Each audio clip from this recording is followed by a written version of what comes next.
कल 25 नवंबर को भारत सरकार के गृह मंत्रालय ने कोविड के प्रसार रोकने के लिए नए निर्देश निर्गत किए हैं। राज्यों को नए निर्देश दिए गए हैं। वो निर्देश अब तक सबकी जानकारी में आ चुके हैं। उसमें राज्य सरकारों को अधिकृत किया गया है कि स्थिति को देखते हुए कुछ अतिरिक्त पाबंदियां भी लगाई जा सकती हैं। राज्य सरकार के आपदा प्रबंधन विभाग में क्राइसिस मैनेजमेंट ग्रुप है, जिसमें विभिन्न विभागों के वरीय अधिकारी मुख्य सचिव महोदय की अध्यक्षता में बैठकर कोविड की स्थिति का जायजा लेते हैं और कोविड के आलोक में जो उपाय करने हैं उस पर निर्णय होता है। समुचित विचार विमर्श और निर्णय के बाद कुछ अतिरिक्त पाबंदियां, कुछ अतिरिक्त शर्तें, कुछ अतिरिक्त आदेश बिहार के लिए निर्गत किए गए हैं, जिनकी जानकारी मैं आपको देना चाहूंगा। जो भारत सरकार के आदेश में जो बातें हैं वो बिहार सरकार में लागू होंगी। उसके अलावा शादी के कार्यक्रम में अधिकतम 100 व्यक्ति स्टाफ सहित की ही अनुमति रहेगी। स्टाफ का मतलब है कि स्थल पर जो खाना खिलाने वाले वेटर वगैरह हैं और शादी के जो लोग मेहमान हैं, घर वाले हैं, 100 की लिमिट रहेगी। ये जो लिमिट है, ये सारी शर्तें जो मैं बता रहा हूं राज्य सरकार में, बिहार राज्य भर में, वो 3 दिसंबर तक, आज से 3 दिसंबर तक के लिए लागू की गई हैं। भारत सरकार का जो आदेश आया है वो 31 दिसंबर तक है। अतिरिक्त शर्तें राज्य सरकार की 3 दिसंबर तक लागू रहेंगी। फिर उसके बाद समीक्षा करके निर्णय होगा। शादी में अधिकतम 100 व्यक्ति स्टाफ सहित रहेंगे। शादी के कार्यक्रम में लोग फेस कवर या मास्क का उपयोग करेंगे। हाथ सैनिटाइज करने की व्यवस्था रहेगी। थर्मल स्क्रीनिंग रहेगा। विवाह स्थल पर जो स्पर्श करने वाली सतह, दरवाजे का हैंडल, कुर्सी, टेबल, नल, रेलिंग वगैरह, उसको सैनिटाइज किया जाएगा। जिन लोगों को कोविड के सिम्टम हैं उनको विवाह के कार्यक्रम में आने की अनुमति नहीं होगी। सड़क पर बैंड बाजा के साथ बारात का जुलूस निकालने की अनुमति नहीं होगी। सड़क पर जुलूस की शक्ल में नाचते गाते हुए डीजे, बैंड बाजा, लाउड स्पीकर के साथ नहीं जा सकेंगे। विवाह स्थल पर बैंड बाजा बजाने की अनुमति होगी, लेकिन सड़क पर बारात के जुलूस में नहीं होगी। ये शर्तें वैवाहिक कार्यक्रम के लिए लगाई गई हैं। श्राद्ध कर्म के लिए अधिकतम 25 लोगों की उपस्थिति की शर्त लगाई गई है। आदेश में राज्य सरकार ने कहा है श्राद्ध में अधिकतम 25 लोग ही भाग ले सकेंगे। उसके अलावा एक विशेष अवसर है कार्तिक पूर्णिमा के अवसर पर स्नान का कार्यक्रम। इसके बारे में निर्देश है कि जो जिला प्रशासन है वो नागरिकों के साथ नागरिक संगठन, वार्ड पार्षद, पंचायत प्रतिनिधि आदि के साथ समन्वय स्थापित करेंगे और कोविड के संक्रमण से बचने के लिए जो दिशा निर्देश है उसके बारे में लोगों को बताएंगे। और ये भी बताएंगे कि भीड़ भाड़ की जगह या स्नान करते समय पानी में या हवा में संक्रमण फैलने का खतरा है, इसलिए लोगों को प्रेरित किया जाए, लोगों को समझाया जाए, बताया जाए, एजुकेट किया जाए कि नदी घाट पर स्नान करके, भीड़ भाड़ करके स्नान करने से संक्रमण का खतरा है। लोग इस बारे में सावधान और सतर्क रहें। इस बात की जानकारी रहे कि भीड़ भाड़ वाले स्थान पर स्नान के मौके पर हवा के माध्यम से या पानी के माध्यम से बीमारी फैल सकती है। ये समाज को इसकी जानकारी दी जाए, अधिकारीगण, जिला प्रशासन देगा।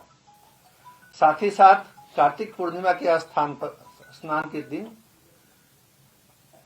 बहुत से लोग बसों में, भीड़ भाड़ वाली बसों में बैठ करके जाते हैं स्नान करने।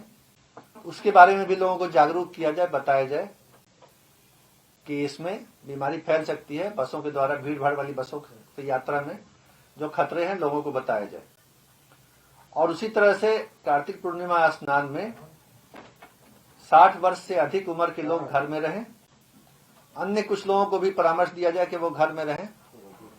जिन लोगों को घर में रहने का परामर्श दिया जाएगा उसमें 60 वर्ष से अधिक उम्र के व्यक्ति, गर्भवती महिलाएं, 10 वर्ष से कम के बच्चे, बुखार से ग्रस्त व्यक्ति और अन्य गंभीर बीमारियों से ग्रस्त व्यक्ति घर में ही रहें। कार्तिक पूर्णिमा स्थान के अवसर पर यह भी सलाह दी जाएगी। तो ये सब जो थी बातें, ये कार्तिक पूर्णिमा के बारे में थी। और अंतिम निर्णय जो हुआ है वो ये हुआ है, वो कार्यालयों के बारे में है, ऑफिसेज के बारे में, कि जहां जहां कोविड की केस पॉजिटिविटी रिपोर्ट 10% से अधिक है, इसमें पटना है, और उसके अलावा जो जिले हैं जहां केस पॉजिटिविटी रिपोर्ट ज्यादा बढ़ गई है, उन जिलों का नाम है बेगूसराय, जमुई, वैशाली, पश्चिम चंपारण और सारण। इनमें पिछले एक सप्ताह में केस पॉजिटिविटी रेट बढ़ी है। तो इन सारे जिलों में, जिनका मैंने अभी नाम लिया, एसेंशियल सर्विस वाले कार्यालय चलेंगे फुल स्ट्रेंथ पर, सब लोग आएंगे। और बाकी जो सरकारी कार्यालय हैं जो आवश्यक सेवाएं नहीं देते हैं और जो निजी कार्यालय हैं, उसमें जो कर्मी हैं वो किसी एक दिन 50% ही आएंगे। प्रत्येक दिन 50% व्यक्ति आएंगे इन जिलों में, क्योंकि यहाँ केस पॉजिटिविटी रेट ज्यादा है। और उसी तरह से पटना जिले के अंदर जो गाड़ियां चल रही, बसें चल रही हैं, सार्वजनिक यात्री वाहन, पब्लिक ट्रांसपोर्ट जो पटना जिले के सीमा के अंदर चल रहा है या पटना से अन्य जिले या अन्य राज्य में जा रहा है, पटना से अन्य जिले या अन्य राज्य में जाने वाले वाहन, इन सब वाहनों में यात्रियों की जो संख्या होगी वो सीटों की संख्या से आधी होगी। जितनी सीटें हैं उससे आधी ही संख्या में ऐसी गाड़ियों में पैसेंजर बैठाए जाएंगे जो गाड़ियां पटना जिले के अंदर चल रही हैं या पटना से अन्य राज्यों या अन्य जिलों में जा रही हैं। तो ये सारे दिशा निर्देश जो हैं वो 3 दिसंबर तक राज्य में लागू रहेंगे। और भारत सरकार के दिशा निर्देश जनरल जो हैं, इसके अलावा वो अभी से लेकर के 31 दिसंबर तक लागू रहेंगे। तो ये नया निर्णय है जिसकी जानकारी मैं मीडिया के माध्यम से राज्य के सभी नागरिकों को पहुंचाना चाहूंगा और उनसे अपील करूंगा कि अपने आप को सुरक्षित रखें, कोविड से बचने के सारे सुरक्षात्मक उपाय करें और समाज को इस बीमारी से बचाएं। धन्यवाद। सर, एक बार सर फिर से जिन जिलों में कोरोना का मामला 10% से ज्यादा बढ़ गया, वहाँ पे सरकारी कर्मचारियों को क्या निर्देश था सर? आप प्रत्येक जी ये पक्ष आप स्पष्ट कर दीजिए। ये रहा आपका माइक।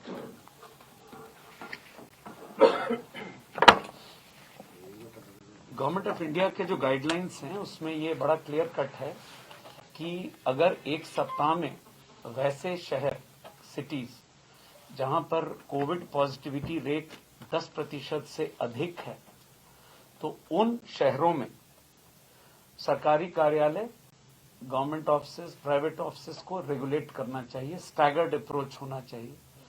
उसी क्रम में बिहार में पटना अकेला शहर है जहां पर कोविड पॉजिटिविटी रेट कंसिस्टेंटली 10% से ऊपर है। इसलिए पटना में जैसा कि अभी आपको बताया गया है, ये सभी सरकारी कार्यालय और प्राइवेट में जो की उपस्थिति 50% तक होगी, स्टैगर्ड अप्रोच। लेकिन इसके अलावा एक जो हम लोग समीक्षा कर रहे हैं ऑन अ डेली बेसिस, तो कुछ डिस्ट्रिक्ट्स हैं जहां पर हम लोग केस पॉजिटिविटी रेट नोटिस कर रहे हैं पिछले 3 दिन 4 दिन में थोड़ा बढ़ रहा है। Not at a normal speed. तो उसके आलोक में एज अ एडिक्वेट प्रिकॉशन यह व्यवस्था जो सरकारी कार्यालय और प्राइवेट वाली है, ये हम लोग उसमें भी एक्सटेंड कर रहे हैं। बेगूसराय, जमुई, वैशाली, पश्चिम चंपारण और सारण जिला, इन जिलों में जो वृद्धि हुई है, इट इज नॉट 10% और मोर, बट जो उनका नॉर्मल ट्रेंड है उससे थोड़ा हम लोग देख रहे हैं अधिक चल रहा है। तो ये व्यवस्था सरकारी कार्यालय 50%, प्राइवेट ऑफिस को हम लोगों ने एक्सटेंड किया है, जैसा कि सर ने भी कहा है। फिर 1 सप्ताह के बाद समीक्षा होगी। सर, ये जांच कितना हो पा रहा है प्रतिदिन, अगर बात करें पूरे बिहार में? तो